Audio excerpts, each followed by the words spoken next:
Hallelujah, Hallelujah, Hallelujah, Hallelujah.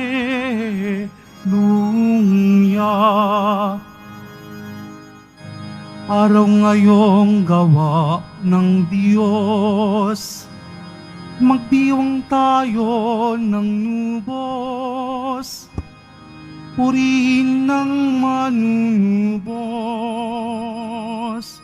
Hallelujah,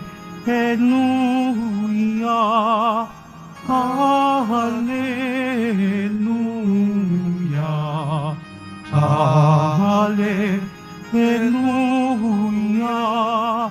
Hallelujah.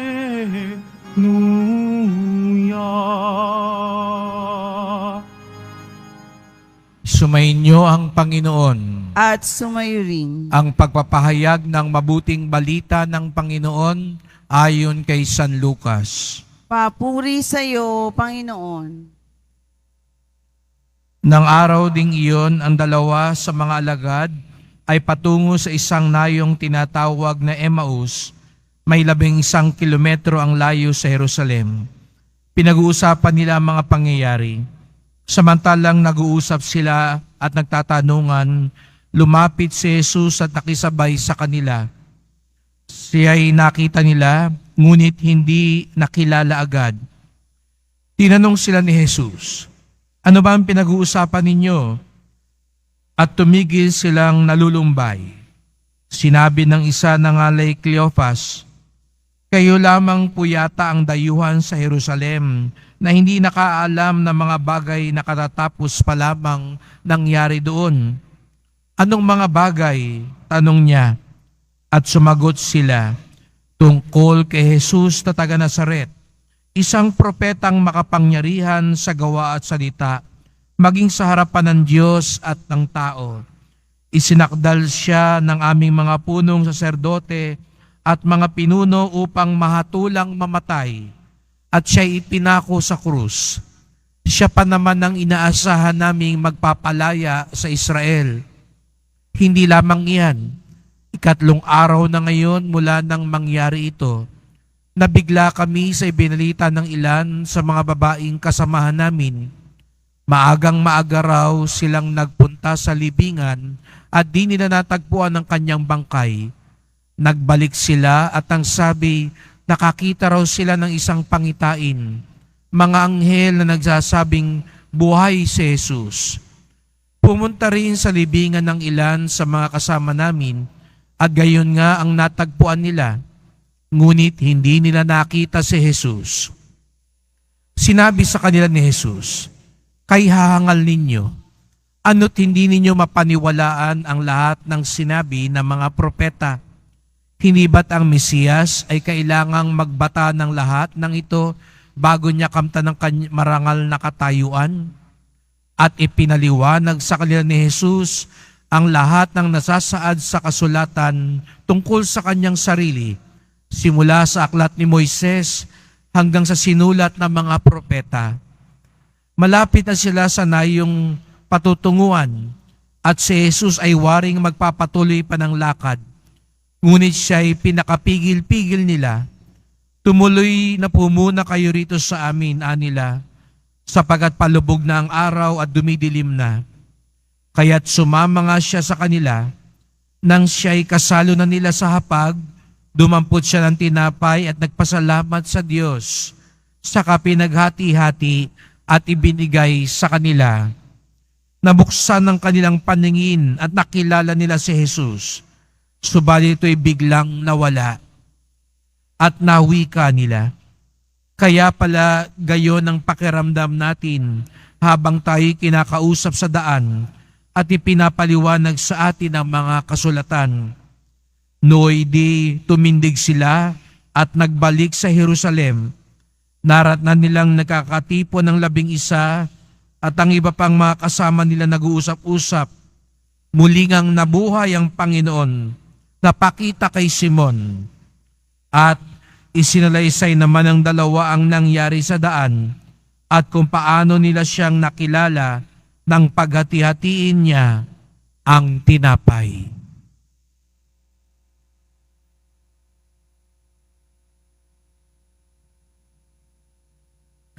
Mga kapatid, ang mabuting balita ng ating kaligtasan. Pinupuri ka namin, Panginoong Heso Kristo. Magsiupo muna po ang lahat. Magandang umaga po sa inyong lahat at maligayang pagdating sa tahanan ng ating mahal na pong Hesus Nazareno. Binabati din natin ang mga nasa online, lalo na po mga may sakit, nag-aalaga sa may sakit, at mga kababayan, mga kadiboto natin mula sa iba't ibang panig ng bansa, daigdig, na nais sumama sa misa dito sa Quiapo, sa Basilica Minor at Pambansang Dambana ni Hesus Nazareno. Patuloy nating ipinagdiriwang ang muling pagkabuhay ni Hesus. 8 araw, sunod-sunod na ito, matapos nung linggo, ay ito ang diwa ng ating pagdiriwang. Sapagkat napakahalaga ng pangyayaring ito, hindi sapat ang isang araw para lubos na ipagdiwang at lubos ding mapagtanto ang kahalagahan ng muling pagkabuhay. Sa katunayan, kahit nga 8 araw, hindi sapat. Napansin natin ang mga ebanghelyo matapos ng muling pagkabuhay, ipinapakita ang pagtatagpo ni Hesus at ng kanyang mga alagad. At kung mapapansin po ninyo, sa umpisa, hindi nila agad nakilala si Hesus. Hindi ba kayo nagtataka? 3 taon nilang kasama si Hesus. Ngunit, pagkatapos ng muling pagkabuhay, hindi nila agad-agad siyang nakilala. 1 taon at 5 buwan na po ako dito sa Quiapo. At awa naman ng Diyos, pag lumalabas ako dyan o naglalakad ako o may masalubong ako, nakikilala na po ako ng mga tao bilang bagong kura ng Quiapo. Pero bakit yung mga alagad, sila nga yung mga kaibigan? Ako nga ho, hindi ko naman kaibigan ng karamihan pa. Pero, at tayo rin siguro yung mga madalas magsimba rito, nakikita nyo na ang isa't isa, namumukaan nyo na. Ayan yung laging nagsisimba ng 6:00. Ayan yung laging nakaupo doon sa gilid.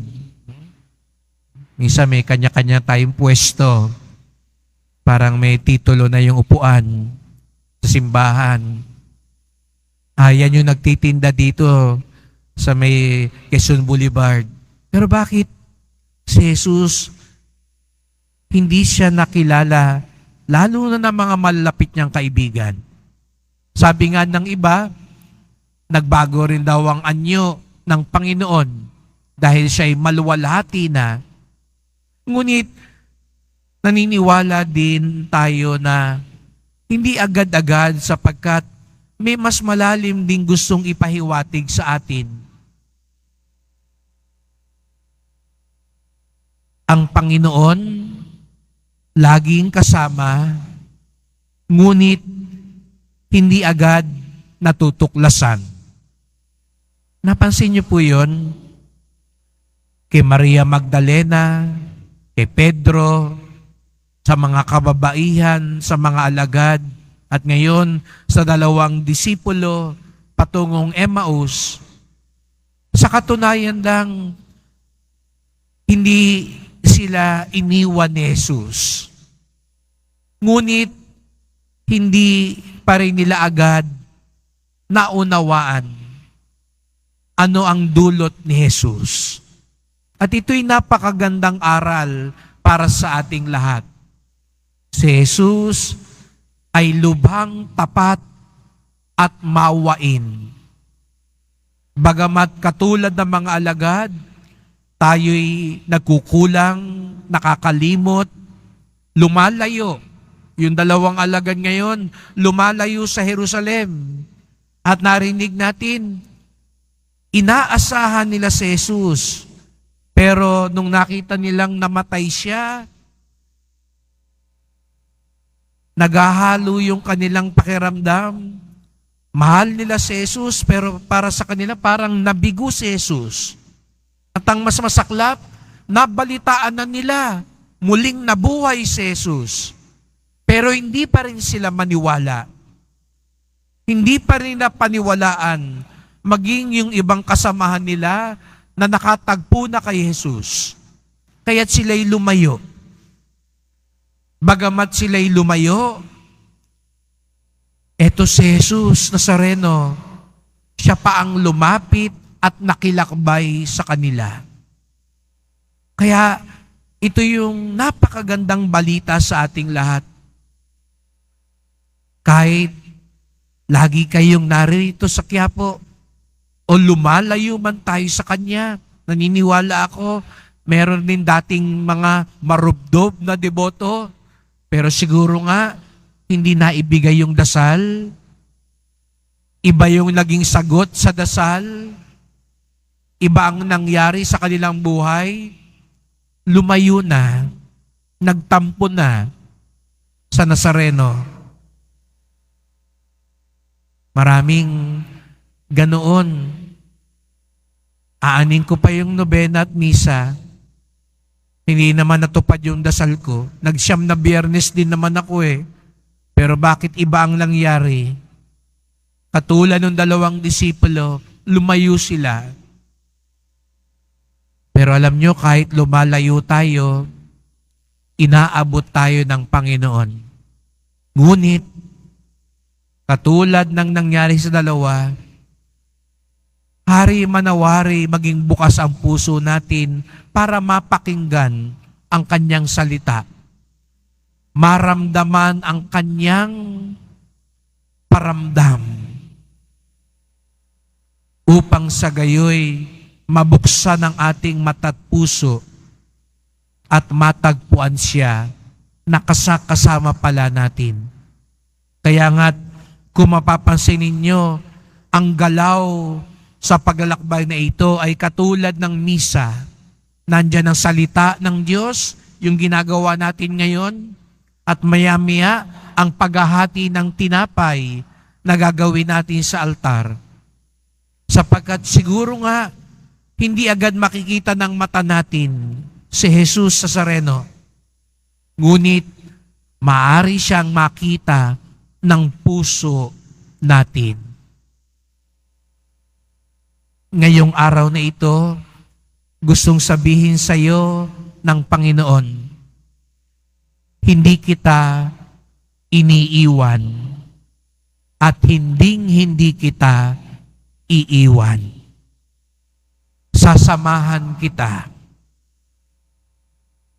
kahit ako'y iniwan mo, kahit lumalayo ka sa akin.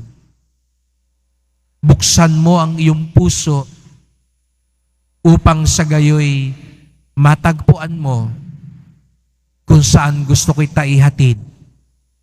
Matagpuan mo ang aking pagmamahal at awa. Kaya't huwag tayong agad sumuko. Huwag tayo pong mawalan ng pag-asa.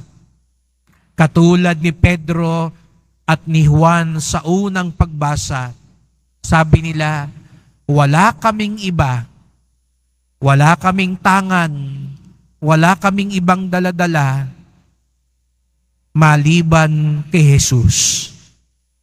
Sapagkat pagkasama natin si Jesus, sa hirap man o ginhawa, sa kagalakan man o kapighatian, kapag kasama natin si Jesus, higit pa sa sapat ang mayroon tayo sa buhay.